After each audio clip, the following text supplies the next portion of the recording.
बस्तर बदल रहा है। जिस बस्तर को कांग्रेस ने विकास के नाम से कोसों दूर रखा था, लेकिन देश सहित प्रदेश में ट्रिपल इंजन की सरकार आते ही पूरे छत्तीसगढ़ में विकास की गति में तेजी आ गई।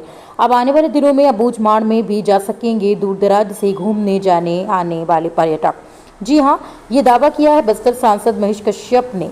उन्होंने मीडिया से चर्चा करते हुए कहा कि जिस बस्तर को काली छाया के रूप में नक्सलवाद ने जकड़ कर रखा था, अब वह काली छाया दूर हो रही है और आज़ादी के 78 साल के बाद मोदी की गारंटी वाली सरकार अब उन इलाकों में गोली की आवाज़ को बंद करने का काम कर रही है।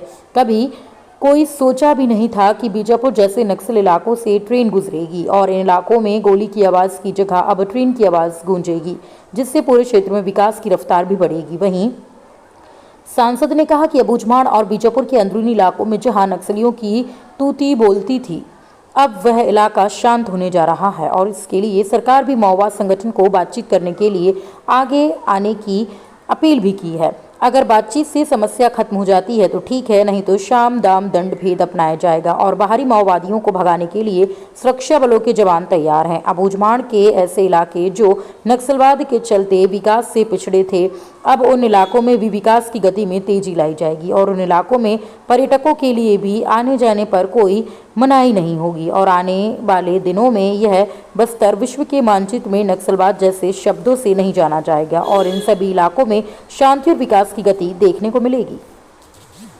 जगदलपुर से ब्यूरो चीफ अनिल राव की रिपोर्ट। आने वाला समय में आप देखेंगे, चाहे अबूझमाड़ हो चाहे बीजापुर का अंदरूनी क्षेत्र, आपने देखा होगा अभी आज़ादी के 78 वर्ष में रेल सुविधा नहीं मिला। आज बैलाडीला से लेकर महाराष्ट्र गढ़चिरौली को जोड़ने के लिए 490 किलोमीटर का रेल लाइन का हमारे गारंटी देने वाले मोदी ने स्वीकृत कर दिया है। मैं इसलिए वहाँ के युवाओं के साथ अभी मिला था, उनको मैं एक बात बोला, आप अभी गोली का आवाज़ सुनते हो, आने वाला रेल का आवाज़ सुनोगे और यहाँ गोली यहाँ शांत हो जाएगा और बस्तर विकास होगा। इसलिए हमारी सरकार की गारंटी के ऊपर पूरा देश के लोगों को भरोसा है और उसके लिए हमारा सरकार हम बातचीत करने के लिए भी बार बार हम न्योता दे रहे हैं उनको, उनके साथ बातचीत करने को तैयार है। नहीं मानेंगे तो अंतिम विकल्प वही है, साम दाम दंड भेद नीति अपनाओ और हमारे लोगों को तक सुविधा पहुंचाने के लिए हम संकल्पित है, तो ये करना पड़ेगा और ये होगा।